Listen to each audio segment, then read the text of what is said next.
Hello student, welcome to online classes. मैं संजय कुमार। हम जो +1 का इकोनॉमिक्स का सिलेबस कर रहे थे उसके अंदर हम पढ़ रहे थे आंकड़ों का संग्रहण। हमारा जो टॉपिक चल रहा था वो चल रहा था आंकड़ों का संग्रहण, यानी डाटा कलेक्ट करना, आंकड़ों का संग्रह करना, उनको इकट्ठा करना। उनकी हम विधियाँ भी कर चुके हैं, यादृच्छिक, अयादृच्छिक, उसके बाद टेलीफोन के द्वारा, हमारा जो डाक के द्वारा व्यक्तिगत साक्षात्कार, इसके अंदर हम कर चुके हैं। प्राथमिक डाटा, द्वितीय डाटा कौन सा होता है, इसके बारे में हम पढ़ चुके हैं। आज जो हमारा टॉपिक है वो है प्रतिचयन और अप्रतिचयन त्रुटियाँ। इसमें कुछ त्रुटियाँ भी हैं, ठीक है। देखो, प्रतिचयन व अप्रतिचयन त्रुटियाँ।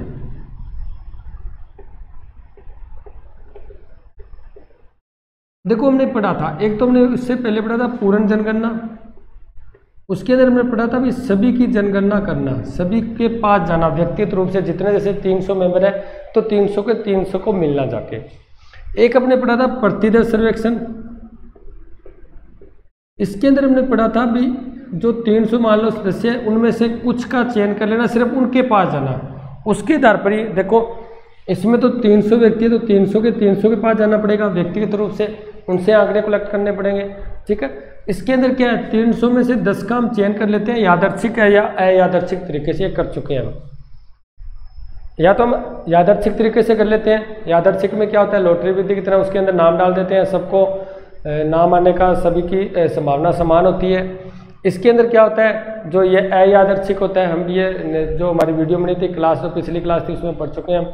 उसके अंदर क्या होता है, उसके अंदर पर्चियाँ नहीं डाली जाती, बल्कि जो सर्वेक्षण करता होता है उसकी इच्छा पर डिपेंड करता है, वो किसी भी मेंबर को चुन सकता है, ठीक है। इसमें वो अपना दोस्त है, मित्र है, परिवार का सदस्य है, कोई रिश्तेदार है, ताकि उसको आसानी रहे आंकड़े इकट्ठे करने की। तो ऐसी स्थिति में सभी के नाम आने की संभावना समान नहीं रहती। अब इस प्रतिदर्श में क्या होता है, कुछ ना कुछ त्रुटियाँ होती हैं, यानी हम आंकड़े तो इकट्ठे कर रहे हैं, इनमें कुछ ना कुछ त्रुटियाँ हो जाती है, कुछ ना कुछ उसमें कमी रह जाती है। वो त्रुटियाँ कौन सी हैं वो पढ़ने वाले हैं। तो सबसे पहले बात करते हैं प्रतिचयन त्रुटियाँ। देखो, प्रतिचयन त्रुटियाँ ऐसी होती है जिनको सही किया जा सकता है, सही किया जा सकता है। कैसे? ये कुछ ज़्यादा इतनी बड़ी त्रुटि नहीं होती जिसको हम सही नहीं कर सकते। कैसे किया, मैं एक छोटा सा एग्जाम्पल लेता हूँ पहले, उसके बाद करते हैं। देखो, कुछ सदस्य हैं, उन सदस्यों की आपको औसत जो आय है वो याद करनी है, औसत याद करो इसकी, क्योंकि हमने उससे पहले कहा था औसत जो एवरेज निकालते हैं राशियों योग बटा राशियों की संख्या।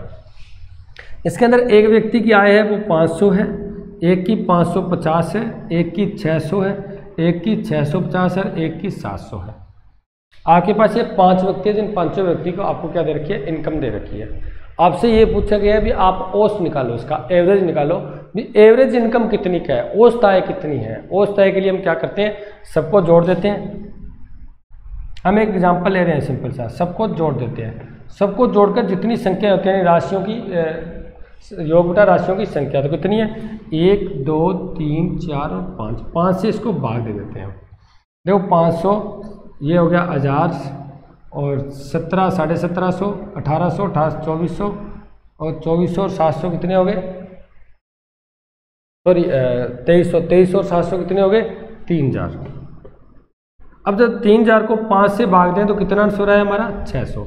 यानी ये तो टोटल का था भाई। टोटल देखो, ये था पूर्ण जनगणना, इसके अंदर सभी 5 व्यक्ति थे, 500 की हमने आय ज्ञात की और 500 से भाग देकर हमने क्या निकाल लिया, औसत निकाल लिया। अब आपको ये प्रतिदर्श की बात आई भी, इन 500 में से आपको 2 व्यक्तियों को चुनना है और 2 व्यक्तियों को चुनकर बाकी 500 की आपको औसत आय याद करनी है। क्योंकि प्रतिदर्श में ये था ना भी सभी के पास जाने की जरूरत नहीं होती व्यक्तिगत, बल्कि उनमें से हम कुछ इकाइयों को चुन लेते हैं, उसी इकाइयों के आधार पर हम सभी की औसत आय ज्ञात कर लेते हैं। तो मान लेते हैं हमने एक 500 और 600 2 व्यक्तियों का प्रतिचयन किया, तो 500 + 600 2 इकाई है तो 2 से भाग दिया, 1100 बटा 200 कितना हुआ, 550।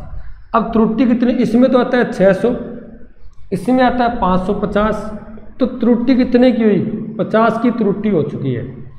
लेकिन ये त्रुटि कम भी की जा सकती है, ये त्रुटि क्या की जा सकती है, कम भी की जा सकती है। क्यों? क्योंकि अगर यहाँ पर हम 1-2 सदस्य और जोड़ लें, यानी इसको अगर बड़ा कर लें हम, यानी 1-2 सदस्य और जोड़ लें तो त्रुटि थोड़ी कम भी हो सकती है। यानी ये होती है प्रति चयन त्रुटियाँ, यानी जो चयन करते हैं हम, प्रति इकाई का प्रति सदस्य का जो चयन करते हैं वो त्रुटियाँ। अगर चयन कम किया है तो कुछ त्रुटि आ सकती है। अगर आपको लग रहा है ऐसा है तो हम 1-2 इकाइयाँ और इसमें प्लस कर देंगे, 650 की कर देंगे या कुछ और कर देंगे, ठीक है। यानी ऐसे करके हम त्रुटि को क्या कर सकते हैं, कम कर सकते हैं, ठीक है। ये कुछ ज़्यादा महत्वपूर्ण नहीं होती। जो नेक्स्ट आपकी आती है ना, वो सबसे ज़्यादा खतरनाक त्रुटि होती है, इसको हल भी नहीं किया जा सकता। नेक्स्ट त्रुटि आती है, उसको हल भी नहीं कर सकते हम बिल्कुल किसी भी तरीके से। कैसे? वो होती है अप्रतिचयन त्रुटि, अप्रतिचयन त्रुटियाँ। देखो अप्रतिचयन त्रुटियाँ वो होती है, जैसे मेरे पास कोई लिखा भी, आपको 31 लिखना है, मैं इसको गलती से 13 लिख दूँ। देखो अपने संख्या लिखने की मानव की ये जो हैबिट होती है, उनका नेचर ही ऐसा होता है, वो गलती कर सकता है। ये होती है अप्रतिचयन त्रुटि, इसको हम सही नहीं कर सकते। भी किसी ने मेरे को 31 बताया, मैंने वहाँ पर 13 लिख दिया, तो फिक्स हो जाता है भी 13 लिख दिया, इसका मतलब उसको मैं चाहे बड़ा करूँ चाहे किसी प्रकार देखूँ, मैं उसको सही नहीं कर सकता। ये होती है अप्रतिचयन त्रुटियाँ। बात समझिए, इसको हम सही नहीं कर सकते और इससे जो आंकड़े प्राप्त होते हैं वो लगभग गलती प्राप्त होते हैं। उससे हम एक समस्या का हल नहीं कर सकते, एक सही आंकड़ा, सही डाटा हम प्राप्त कलेक्ट नहीं कर सकते। और इससे अप्रतिचयन त्रुटियाँ, वो इससे जो आंकड़े प्राप्त होते हैं वो हमेशा गलत प्राप्त होते हैं। और अप्रतिचयन त्रुटियाँ वो होती है, आप ये कह सकते हो, इनको हम सही नहीं कर सकते। प्रतिचयन को कम ज़्यादा कर सकते हैं हम। मान लो 2 संख्या का हमने औसत निकाला तो 3 संख्या का निकाल लेंगे, 4 का निकाल लेंगे। यानी किसी प्रकार हम जो प्रतिचयन है उनकी त्रुटियां कम की जा सकती है। लेकिन अप्रतिचयन त्रुटियां हैं, जैसे मैंने 13 को 31 लिख दिया, 53 को मैंने 35 लिख दिया, उन त्रुटियों को बड़ा या छोटा करने से कम नहीं किया, यानी खत्म नहीं किया जा सकता। ये सबसे ज़्यादा खतरनाक त्रुटियां मानी जाती है। उसके बाद बात करते हैं और त्रुटि की। नेक्स्ट देखो, इसी अप्रतिचयन में त्रुटि होती है जो होती है अनुत्तर संबंधी त्रुटियां। इसी के अंदर अनुत्तर संबंधी त्रुटियां। देखो हमने वैसे तो सब कुछ कर लिया है डाटा कलेक्ट करने का, अब तो हम त्रुटियां ही पढ़ रहे हैं। देखो उसमें कुछ कमियां भी रह सकती है, सिर्फ कमियां पढ़नी है। देखो अप्रतिचयन त्रुटियां वो होती है जो साक्षात्कार, जब प्रतिशत सूची में साक्षात्कार कौन होता है, जो प्रश्न पूछता है, जिसको डाटा कलेक्ट करना है, जिसको यानी जो आंकड़ा है वो लेने गया है, उससे संग्रह करने गया है, जो साक्षात्कारता होता है वो प्रतिशत होता है, कुछ सभी इकाइयों में से कुछ इकाइयों का चयन करना, ये पढ़ चुके हैं हम। साक्षात्कारता जब प्रतिदर्श सूची में सूचीबद्ध उत्तरदाता से संपर्क नहीं स्थापित कर पाता। देखो ये त्रुटि कब होती है, अनुत्तर, यानी जब साक्षात्कारता होता है ना, साक्षात्कारता ये उत्तरदाता से संपर्क नहीं कर पाता। जैसे मान लेते हैं मैं डाटा इकट्ठा करने गया, जब मैं उनके घर पहुंचा तो मेरे को वो व्यक्ति नहीं मिला, क्यों, वो व्यक्ति कहीं काम पर गया हुआ था। मैं दूसरे दिन गया तो भी वो नहीं मिला। तो ऐसी स्थिति में 2-3 चक्कर लगाने के बाद मैंने क्या किया, उसके पड़ोसी से पूछ लिया, यार इसके बारे में मेरे को डाटा दे, ये मेरे को घर पर नहीं मिलता। तो वो पड़ोसी होता है, हो सकता है उसका बहुत ज़्यादा बड़ा मित्र हो, बहुत ज़्यादा उसका दोस्त हो, तो वो उससे संबंधित बढ़ा चढ़ा कर बात बोल दे मेरे को। हो सकता है वो उसका कुछ पड़ोसी होते हैं तो वैसे ही बेरी होते हैं, कुछ ना कुछ उनके साथ चलती रहती है थोड़ी बहुत मारपीट। तो वो फिर क्या कहते हैं, वो अपनी मर्जी से कुछ उसको हो सकता है गलत लिखा दे वो। तो कहने का मतलब जब उत्तरदाता से संपर्क नहीं हो पाता, उससे जो त्रुटि मिलती है वो होती है अनुत्तर संबंधी त्रुटियां, क्योंकि इससे क्या होता है, डाटा सही प्राप्त नहीं हो पाता, जो आंकड़े मिलते हैं वो गलत प्राप्त होते हैं। उसके बाद नेक्स्ट बढ़ते हैं। एक होता है आपका आंकड़ा अर्जन में त्रुटियां, आंकड़ा अर्जन में त्रुटियां। आंकड़ा अर्जन होता है इकट्ठा करना, अर्जन में त्रुटियां। ये क्या होता है, ये होता है मनुष्य की खुद की लापरवाही से आंकड़ा का अर्जन करना होता है। मेरे को आंकड़ा अर्जन करना है तो मेरी लापरवाही से मैं कुछ त्रुटियां कर बैठता हूँ। जैसे हम छोटा सा एग्जाम्पल लेते हैं, आपके जो बुक में भी दिया हुआ है, सिलेबस में भी दिया हुआ है। देखो मान लो एक क्लास में बच्चे हैं, उनको एक शिक्षक होता है, जो टीचर होता है, वो एक काम सौंपता है भी आपको ये जो बेंच है ना, इसकी लंबाई के आंकड़े इकट्ठे करने हैं, इसकी लंबाई चौड़ाई कितनी का है। अब जब छात्र ऐसा काम करेगा तो हो सकता है छात्र लापरवाही से उसको मिल ले, कोई उसको ज़्यादा बता दे, कोई उसको कम बता दे। हो सकता है उस फीते के अंदर जो नाप है, जिससे वो नाप रहा है, उसके अंदर वो किसी ने प्रकार की ढील या टाइट या किसी प्रकार का कुछ कर ले, ठीक है। यानी इससे जो त्रुटियां प्राप्त होती है वो होता है आंकड़ा अर्जन में त्रुटियां। क्योंकि जब 10 छात्र मिलकर जब लंबाई चौड़ाई करेंगे ना, उनमें कुछ ना कुछ कमी होगी, कोई ज़्यादा बताएगा, कोई कम बताएगा। क्यों? क्योंकि छात्र स्वयं लापरवाह भी हो सकते हैं, लापरवाही से भी काम कर सकते हैं। इसी प्रकार अगर मैं आंकड़ा ले रहा हूँ तो मैं लापरवाही से भी काम कर सकता हूँ। बिल्कुल, ये मनुष्य की हैबिट होती है, वो लापरवाही बहुत बरतता है। इसी प्रकार जो आंकड़े इकट्ठे होते हैं वो गलत आंकड़े प्राप्त होते हैं। जैसे मैंने आपको एक क्लास का उदाहरण दे चुका हूँ कि क्लास के बच्चों को अगर बेंच की लंबाई चौड़ाई याद करने को कहे ना, तो वो फीता पकड़ने का भी सिस्टम कई बार उल्टा सुल्टा हो जाता है। कई बार छात्र लापरवाही जल्दबाजी में भी ऐसा काम कर देता है, ठीक है। कई बार शरारत में भी बच्चा है वो ऐसा काम कर देता है। तो इसके कारण जो उनकी जो लंबाई की चौड़ाई के जो आंकड़े प्राप्त होंगे वो कभी एक जैसे प्राप्त नहीं होंगे, उसके अंदर कुछ ना कुछ त्रुटि मिलेगी, कोई ज़्यादा बताएगा, कोई कम बताएगा। उसे बोलते हैं आंकड़ा अर्जन में त्रुटियां, ठीक है। एक इसके अंदर ये भी हो सकता है कि व्यक्ति उत्तर देने से मना भी कर सकता है, व्यक्ति उत्तर देने से मना भी कर सकता है। ये भी एक त्रुटि ही है। यानी कोई व्यक्ति सर्वेक्षण करता है, जो साक्षात्कारकर्ता एक व्यक्ति के पास जाता है, उससे उत्तर पूछता है, क्योंकि हमने पढ़ी था ना अनुत्तर संबंधी त्रुटियां, ये संबंधित उससे ही संबंधित है। ये लिख सकते हो आप, अनुत्तर संबंधित त्रुटियां। यानी हो सकता है वो व्यक्ति उत्तर देने से मना कर दे कि मैं ये आंसर नहीं दूंगा आपको, तो क्या आंकड़े इकट्ठे होंगे? नहीं हो पाएंगे। मान लेते आप मेरे पास आते हो, कोई मेरे से प्रश्न पूछते हो, मैं कहता हूँ जी मैं तो आंसर नहीं दूंगा। मैं आपके पास जाता हूँ, आपसे प्रश्न पूछता हूँ, आप बोलते हो जी मना कर देते हो, हम ये आंसर नहीं देंगे।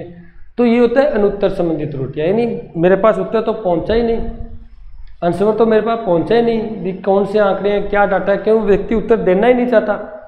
तो ऐसी स्थिति में वो जो हमारे कॉलम है वो खाली रह जाते हैं, यानी जो हमें डाटा चाहिए वो डाटा प्राप्त नहीं हो पाते। क्योंकि मान लेते हैं हमने कोई भी गांव है, उसके अंदर रोजगार का अध्ययन करना है, भी कितने लोग रोजगार है, कितने लोग बेरोजगार है, चलो बेरोजगारी का अध्ययन करना है, उससे संबंधित डाटा लेना है। लेकिन कुछ व्यक्ति ऐसे होते हैं जो अपनी बात छुपाते हैं, बताते ही नहीं है। तो मान लो कुछ ऐसे बेरोजगार थे जिन्होंने अपने आप को रोजगार बता दिया, और हमें जो डाटा मिला वो तो गलती मिलेगा, क्योंकि बेरोजगारी ज़्यादा थी। लेकिन कुछ लोगों ने रोजगार बता के अपनी जो डाटा है वो रोक लिया, यानी उसको छुपा लिया। इसके कारण हमें जो डाटा मिल रहा है वो तो गलत मिल रहा है ना, हमें तो त्रुटि हो रही है, हमें जो डाटा है वो त्रुटि है, उसके अंदर कमी है, कुछ ना कुछ सही डाटा प्राप्त नहीं हो रहा।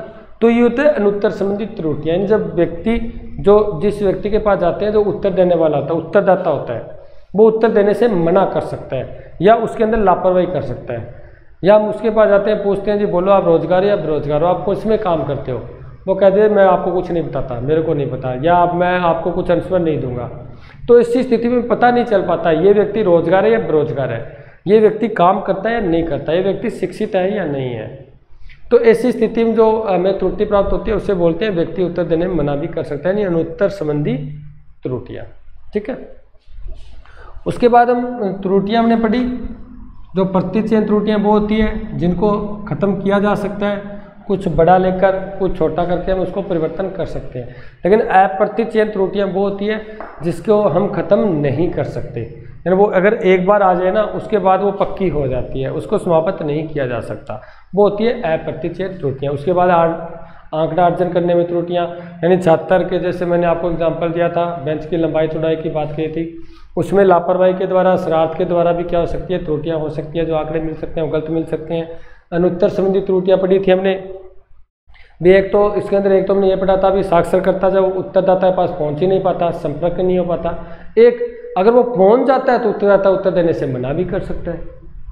समझ रहे हो बात। ये कुछ त्रुटियां जिसके कारण हमें जो आंकड़े प्राप्त होते हैं, जो हमें डाटा मिलते हैं वो गलत मिलते हैं। इसके कारण जो डाटा वास्तव में हमें चाहिए वो डाटा हमें प्राप्त नहीं हो पाते। तो अगर आपको त्रुटियों से संबंधित प्रश्न पूछे तो आप यही लिखोगे, प्रतिचयन, अप्रतिचयन, अनुत्तर संबंधी, आंकड़ा अर्जन में त्रुटियां, ये आप बता सकते हो। उसके बाद आता है भारत की जनगणना तथा राष्ट्रीय प्रतिशत सर्वेक्षण NSS, राष्ट्रीय प्रतिदर्श सर्वेक्षण NSS। देखो हमारे यहाँ केंद्र और राज्य दोनों स्तरों पर ऐसी बहुत सी संस्थाओं का निर्माण किया गया है जो हमारे लिए डाटा इकट्ठे करती है, हमारे लिए जो आंकड़े उनको इकट्ठे करते हैं, उनको काम सौंपा गया है। कुछ ना कुछ उनको छोटा गया भी आपका काम रोजगारी का आंकड़े इकट्ठा करना है, आपका काम गरीबी का इकट्ठे करना है, आपका काम जनसंख्या से संबंधित है, बेरोजगारी रोजगार से संबंधित है। तो कहने का मतलब हमारे यहाँ राज्य और केंद्र स्तर पर बहुत सी संस्थाएं काम करती है जो आंकड़े इकट्ठे करती है, वो आंकड़े प्रकाशित करती है, पहले उसको संग्रहित करती है, उसका वर्गीकरण करती है, उसके बाद उसको प्रकाशित करती है, हमारे तक पहुँच जाती है। उनमें जैसे हम बात करें कौन कौन से आंकड़े हैं, तो उनमें व्यक्ति एक तो होता है राष्ट्रीय स्तर की कुछ संस्थाएं हम बात करते हैं। एक तो है सेंसस ऑफ इंडिया। ये क्या करता है, ये हमारे लिए आंकड़े इकट्ठे करता है, डाटा कलेक्ट करता है। उसके बाद हम बात करें तो राष्ट्रीय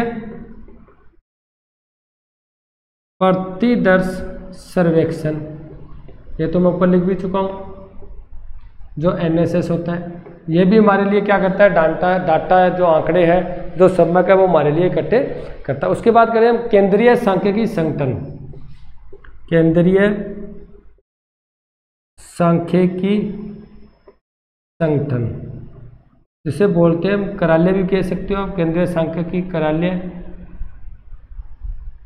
यानी NSO, केंद्रीय सांख्यिकी संगठन। ये भी क्या करता है, हमारे लिए जो जनसंख्या से संबंधित है वो आंकड़े क्या करता है, इकट्ठे करता है। उसके बाद करें बात भारत का महापंजीकार, भारत का महापंजीकार, ये भी व्यक्ति है जो जनसंख्या से संबंधित जो हमें आंकड़े प्राप्त करता है, उनका इकट्ठे करता है, फिर उनको आगे प्रकाशित करता है, संग्रहित करता है। उसके बाद आता है वाणिज्यिक सतर्कता एवं सांख्यिकी महानिदेशालय, वाणिज्यिक सतर्कता एवं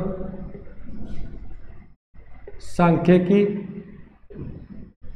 महानिदेशालय, ये भी हमारे लिए क्या करता है, आंकड़ों का संग्रहण करता है, उनको प्रकाशित करता है, हम तक आंकड़े पहुंचाता है। उसके बाद एक है श्रम ब्यूरो, यानी श्रम ब्यूरो भी क्या करता है, हम तक वो आंकड़े पहुंचाता है। यानी बहुत सी ऐसी संस्थाएं हैं जो हमारे लिए काम करती है, हमारे लिए आंकड़ों का संग्रहण करती है, उनको प्रकाशित करती है, उनका वर्गीकरण करती है।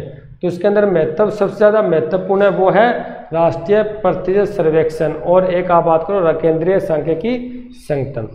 केंद्रीय सांख्यिकी संगठन है वो सबसे ज़्यादा महत्वपूर्ण संगठन है जो हमारे रोजगार गरीबी से संबंधित आंकड़ों को क्या करती है, हम तक पहुंचाती है, उनका संग्रहण करती है, फिर उसको आगे क्या करती है, प्रकाशित करती है। तो बाकी संस्थाएं राष्ट्रीय प्रतिशत सर्वेक्षण है, श्रम ब्यूरो है, सेंसस ऑफ इंडिया है, राष्ट्रीय प्रतिशत सर्वेक्षण NSS है, केंद्रीय सांख्यिकी संगठन है NSO, भारत का महापंजीकार है, वाणिज्यिक सतर्कता एवं सांख्यिकी महानिदेशालय है। ये वो संस्थाएं हैं जो केंद्र स्तर पर, सेंटर स्तर पर जो क्या करती है, हमारे लिए आंकड़ों का संग्रहण करती है, आंकड़ों का इकट्ठा करती है, फिर उन आंकड़ों को वर्गीकरण में डालती है, और वर्गीकरण में डालने के बाद क्या करती है, उसको प्रकाशित करती है। और सबसे ज़्यादा महत्वपूर्ण अगर बात करें वो है हमारे केंद्रीय सांख्यिकी संगठन NSO।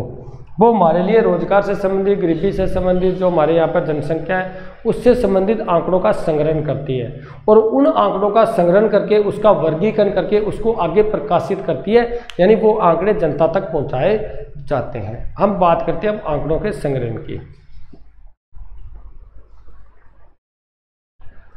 देखो आंकड़ों का जो संग्रहण का केंद्रीय सांख्यिकी संगठन होता है, जो अगर हम बात करें हमारी व्यवस्थित जनगणना की, देखो इससे संबंधित जो आंकड़े होते हैं वो किस प्रकार से कब शुरू हुए थे, कैसे हुए थे, इसका हम थोड़ा इतिहास करने वाले हैं। ध्यान से देखना आप। मैंने को बताया था सबसे पहले जो जनगणना हुई थी 2%, एक तो होता है सबसे पहले जनगणना, सबसे पहले जनगणना, तब तो आप आंसर दोगे जो आपका 1872 में हुई थी। उस टाइम तो गवर्नर था वो लॉर्ड मेयो था, लॉर्ड मेयो। दूसरी बात आती है जो व्यवस्थित जनगणना हुई थी, प्रथम व्यवस्थित जनगणना, तब आंसर आता है 1881। उस टाइम गवर्नर था वो लॉर्ड रिपन था। देखो दो बात इनमें स्पष्ट हो रही है। एक तो सबसे पहले प्रथम जनगणना हुई थी 1872 में, उस टाइम जो गवर्नर जनरल वायसराय था वो लॉर्ड मेयो था, उसके समय जनगणना हुई थी भारत में सबसे पहले। हम बात करें प्रथम व्यवस्थित जनगणना हुई थी वो 1881 में हुई थी, उस टाइम जो गवर्नर और वायसराय था वो लॉर्ड रिपन था, उसके समय में ये क्या हुई थी, जनगणना हुई थी। और इसके बाद प्रत्येक 10 साल के बाद, प्रत्येक 10 वर्ष के बाद क्या होगी, जनगणना होनी शुरू हो गई, यानी उसके बाद 1891 आगे से आगे ये जनगणना होती चली गई। उसके बाद जो जनगणना बात करें, भारत जो स्वतंत्रता मिली थी वो 15 अगस्त 1947 को मिली थी, ये तो सभी जानते हैं। 15 अगस्त 1947 को भारत को क्या मिली थी, स्वतंत्रता प्राप्त हुई थी। और स्वतंत्रता के जस्ट बाद जो जनगणना हुई थी वो 1951 में हुई थी। क्या हुई थी, 1951 में क्या हुई थी, भारत के अंदर स्वतंत्रता के बाद प्रथम जनगणना हुई थी। अब प्रथम जनगणना की हम बात करें तो स्वतंत्रता की पहली जनगणना थी ये, स्वतंत्रता के बाद या स्वतंत्र भारत की पहली या प्रथम जनगणना। देखो प्रथम के आधार पर कितने परसेंट बन चुके हैं आपके, प्रथम जनगणना 1872, प्रथम व्यवस्थित जनगणना 1881, ठीक है, और स्वतंत्र भारत की प्रथम जनगणना 1951। देखो प्रथम जनगणना 1872, प्रथम व्यवस्थित जनगणना 1881 और स्वतंत्र भारत की प्रथम जनगणना 1951। अब हम बात करते हैं आगे, मैं और कहूँ 21वीं सदी, जो अब वर्तमान में 21वीं सदी चल रही है, उसमें अब तक 2 जनगणना कंप्लीट हो चुकी है। एक तो हो चुकी है 2001 के अंदर जनगणना, उसके अनुसार भारत की जनसंख्या थी वो 102.87 करोड़ थी, इसको हम पढ़ चुके हैं। एक हो चुकी है 2011 में जनगणना, उसके अंदर भारत की जनगणना जो उसकी जो जनसंख्या हो गई वो 121.06 करोड़ हो गई, ठीक है। यानी 21वीं सदी में अब तक कितनी जनगणना हो चुकी है, 2 जनगणना हो चुकी है। अब बात करें 21वीं सदी में जो जनगणना हो चुकी है वो टोटल 2 हो चुकी है, 2001 और 2011। अब मैं ये कहूँ आपको, एक प्रश्न पूछूँ आपसे बिल्कुल सिंपल तरीके से, भी जो स्वतंत्र भारत की, देखो 2011 में जो जनगणना हुई थी, 2011 में जो जनगणना हुई थी, उसको जो डाटा में प्राप्त हुआ था, जो आंकड़े जो हमने प्राप्त किए थे, वो 2011 वो स्वतंत्र भारत की कौन सी जनगणना थी, स्वतंत्र भारत की कौन सी जनगणना थी। वैसे आपको नॉर्मल बता रहा हूँ ये मैं, तो आपको पता है प्रथम हुई थी स्वतंत्र भारत 1951 में, फिर 61, फिर 71, फिर 81, फिर 91, फिर 2001, फिर 2011। 51 में प्रथम हुई थी, फिर 61 में दूसरी हो गई, 71 में तीसरी, 81 में चौथी, 91 में पाँचवीं, 1 में छठी, और कौन सी है आप कह सकते हो जी, आंसर दे सकते हो, 7वीं जनगणना है। स्वतंत्र भारत की कौन सी जनगणना है, 7वीं जनगणना है, क्योंकि 1951 में तो शुरू हुई थी, ठीक है। ये सारा काम करते हैं जो हम संस्थाओं के नाम ले रहे थे, केंद्रीय सांख्यिकी संगठन है। अब उससे संबंधित हमारे देश में कितने रोजगार पाए जाते हैं, कितनी गरीबी पाई जाती है, इन सभी के लिए वो क्या करते हैं, नए नए दौर लेके आते हैं, नए नए अध्ययन दल लेके आते हैं, ठीक है। जैसे आप रंगराजन समिति पढ़ोगे, उनका जो रंगराजन समिति का जो गठन किया गया था ना, रंगराजन समिति,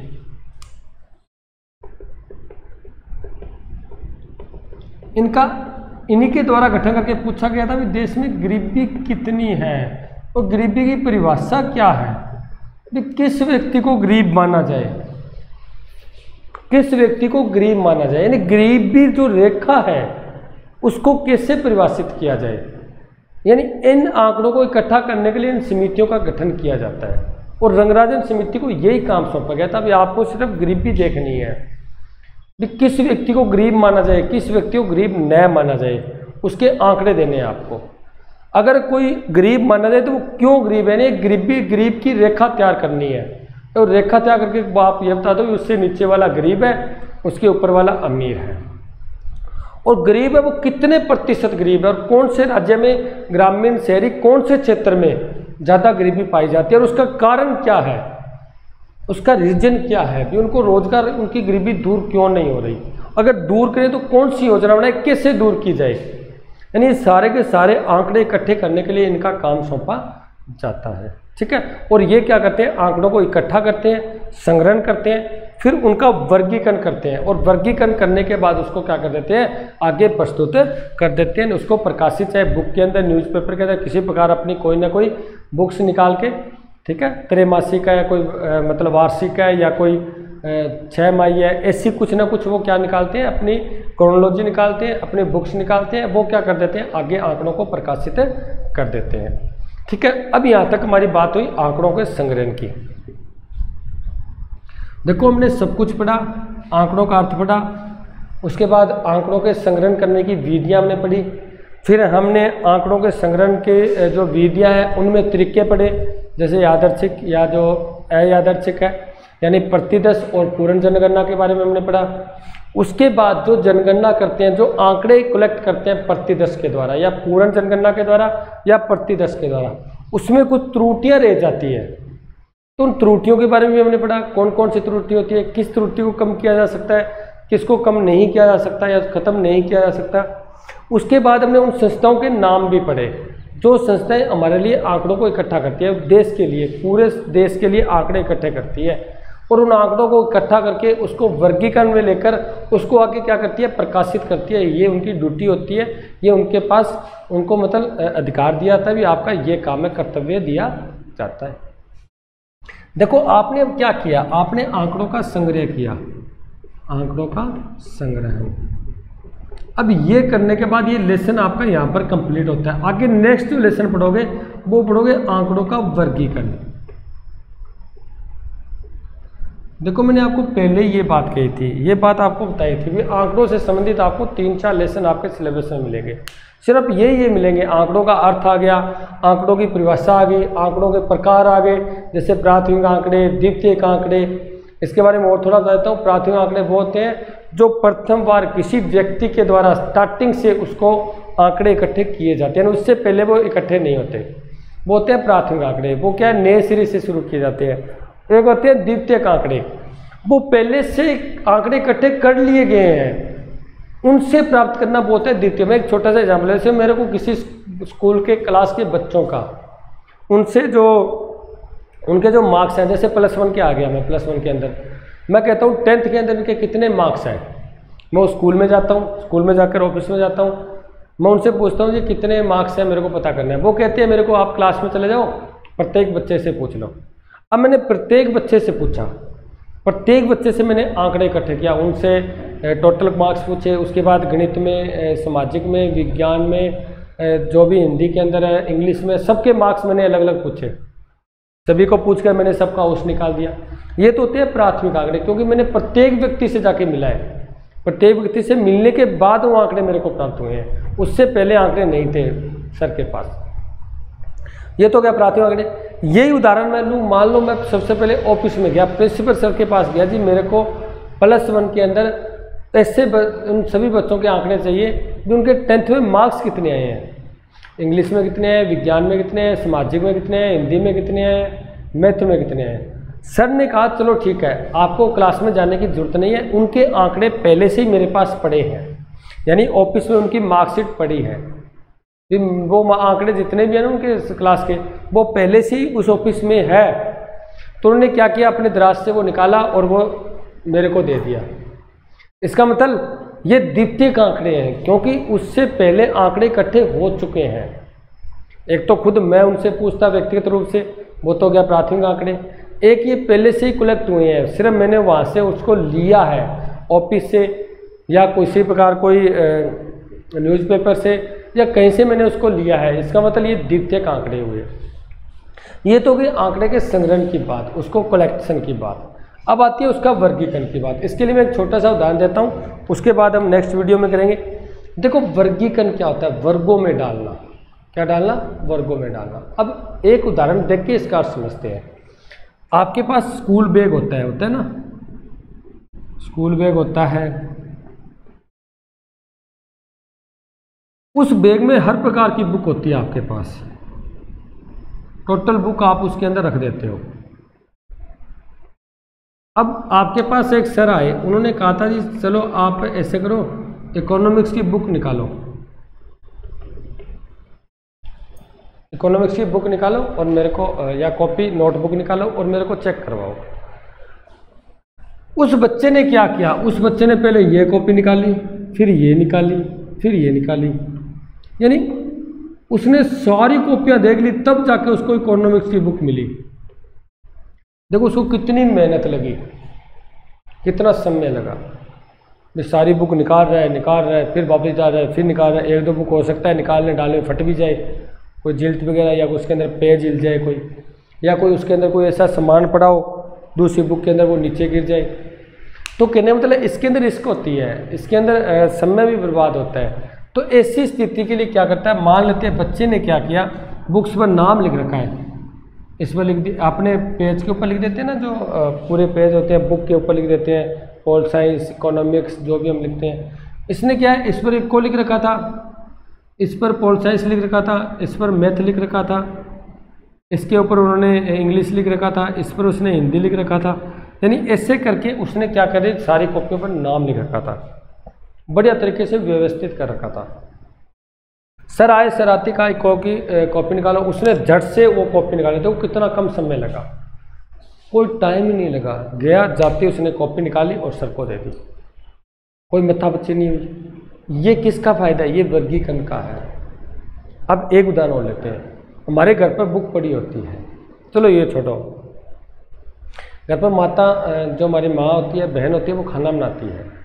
जब वो खाना बनाती है ना, तब कभी देख लेना, अगर हमें कहे ना चल जा नमक का डब्बा लेके आ, हम सारे डब्बों को खोल देते हैं, लेकिन हमें नमक का डब्बा नहीं मिलता, और हम जोर जोर से चिल्लाते भी है, कहाँ रखा है, किस रंग का डब्बा है, कहाँ पर है, नहीं मिलता, खुद ले आओ। यानी हम पूरा आवाज़ करते हैं, पूरा चिल्लाते हैं।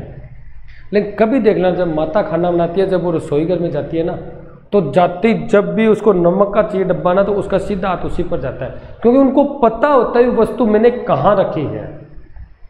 चाय वाला देखो, वो बाहर बैठे होते हैं और हमें इशारे से बता देते हैं, भाई आप स्लेब पर उस कूट में देखो, आप उस स्थान पर देखो, वहाँ पर आपको चाय का डब्बा मिलेगा, वहाँ पर आपको नमक का डब्बा मिलेगा, वहाँ पर आपको किसी और जैसे भी कोई और वस्तु है उसका डब्बा मिलेगा। साथ में वो बाहर बैठे होते हैं और हम अंदर होते हैं, फिर हमें नहीं दिखाई देता, उनको पता होता है भी वो डब्बा कहाँ मिलेगा।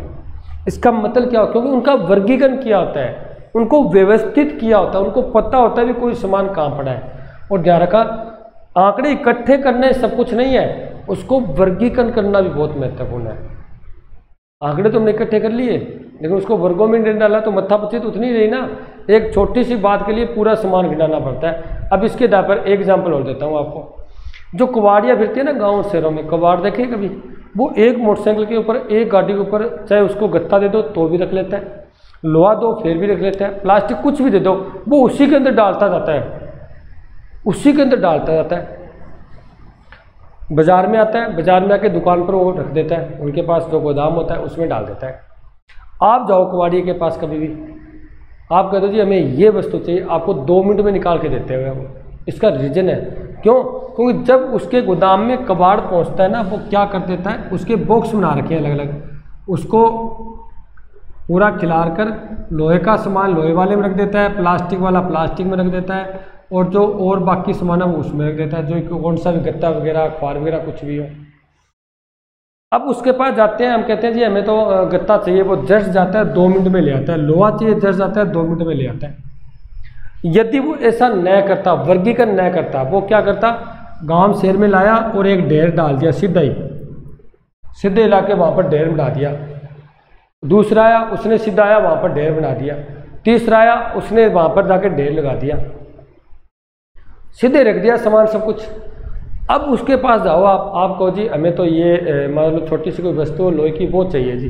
अब वो व्यक्ति क्या करेगा, वो पूरे ढेर को खिंडाएगा, कम से कम उसको 1-2 घंटे लगेंगे, इतनी उसकी श्रम लगेगी, कितना टाइम कितना समय बर्बाद होगा, कितना शारीरिक श्रम बर्बाद होगा, तब जाके वो वस्तु निकालेगा। अगर दूसरा आज हमें और चाहिए, फिर वो ढेर को खिंडाएगा, फिर वो उस वस्तु को निकालेगा। तीसरा है, यानी वो उसका पूरा टाइम तो 1-2 दिन 1-3 बच्चों में निकल जाता है, जो ग्राहक होते हैं उसी में निकल जाता है, यानी वो सिर्फ ढेर खिंडाने में, जचाने में, खिंडाने में लगा रहेगा। इसका रीजन क्यों है, क्योंकि उसने वर्गीकरण नहीं किया। उसने प्रत्येक जो उसके पास डाटा आया है, प्रत्येक जो वस्तु आई है, उन सभी को उसने एक ढेर में डाल दिया, बस उसका वर्गीकरण नहीं किया। अगर वो वर्गीकृत कर देता तो इसकी तरह होता, फिर कभी भी जाता और जाके जो वस्तु मांगता वो वस्तु वहाँ से वो प्राप्त कर लेता। तो ये होता है आंकड़ों का वर्गीकरण। और आंकड़ों का जो वर्गीकरण होता है वो बहुत ज़्यादा महत्वपूर्ण होता है। भी आंकड़े इकट्ठे करना ही सब कुछ नहीं होता। हमने बहुत मेहनत की, हम व्यक्तिगत रूप से मिले, प्रत्येक व्यक्ति के पास गए, बढ़िया तरीके से हमने कोऑपरेट किया, बढ़िया तरीके से हमने आंकड़े इकट्ठे किए, अच्छे अच्छे प्रश्न पूछे। लेकिन जब उसको हम इकट्ठे इतने पैसे इन्वेस्ट किया, इतना शारीरिक श्रम हमने लगाया, हमने आंकड़े तो प्राप्त कर लिए हैं, लेकिन जब उनका हम सही रूप से वर्गीकरण ही नहीं करेंगे ना, तो ऐसी स्थिति में वो आंकड़े हमारे प्राप्त करने के कोई फायदे नहीं है, वो हमें कोई फायदा नहीं देने वाले, उससे हमें नुकसान होगा। बात समझ रहे हो? भी अकेला आंकड़े इकट्ठे करने का मतलब नहीं है अभी हमने श्रम के द्वारा, धन के द्वारा आंकड़े तो इकट्ठे कर लिए हैं, लेकिन उसका हमें फायदा तब होगा जब उसको हम वर्गों में डालें। देखो जनगणना होती है, 10 साल के बाद जनगणना हो गई, आप देखते हो जनगणना होती है वो सबकी इकट्ठी होती है एक पेज के ऊपर, उसके बाद उसको वर्गों में डालते हैं। अभी जनसंख्या में बेरोजगार कितने हैं, रोजगार कितने हैं, महिलाएं कितनी हैं, पुरुष कितने हैं, पढ़े हुए कितने हैं, अनपढ़ कितने हैं, गरीबी कितनी है, ठीक है, उनका स्वास्थ्य किसका बुरा है, कितना अच्छा है, कितनी मतलब उनका जो उनके पास साधन है, कितनों के पास साधन नहीं है, कितने लोग कृषि में काम करते हैं, कितने लोग उद्योगों में, उनको क्या करते हैं बाद में अलग अलग डाल देते हैं। आप कभी भी जनगणना देखना, आपको यहाँ तक मिल जाएगा, ग्रामीण में महिला बेरोजगार, ग्रामीण में, शहरी में, अलग अलग प्रकार से उसको पूरा वर्गों में डालता है, तभी तो कितनी आसानी रहती है। हमें देखना है भारत में जनसंख्या कितनी है, हम यूट्यूब पर या जो भी गूगल है उस पर क्लिक करते हैं, बुक्स लेते हैं, स्पष्ट दिया देता है एक आंकड़े से कि 2011 के अनुसार 121.06 करोड़ जनसंख्या है। हमारे देश में गरीबी कितनी है, जैसे ही आप क्लिक करोगे आपको स्पष्ट रूप से वो आंकड़ा दिखाई प्राप्त हो जाएगा। तो ये आंकड़ों का वर्गीकरण है। ये हम नेक्स्ट क्लास जो हमारी क्लास लगेगी, आपका जो संग्रहण वाला जो टॉपिक है वो कंप्लीट हो चुका है और लेसन हम पूरा कर चुके हैं, और जो नेक्स्ट हमारा टॉपिक होगा वो आंकड़ों का वर्गीकरण होगा। ये चीज़ों में हम पढ़ने वाले हैं। ठीक है, थैंक यू।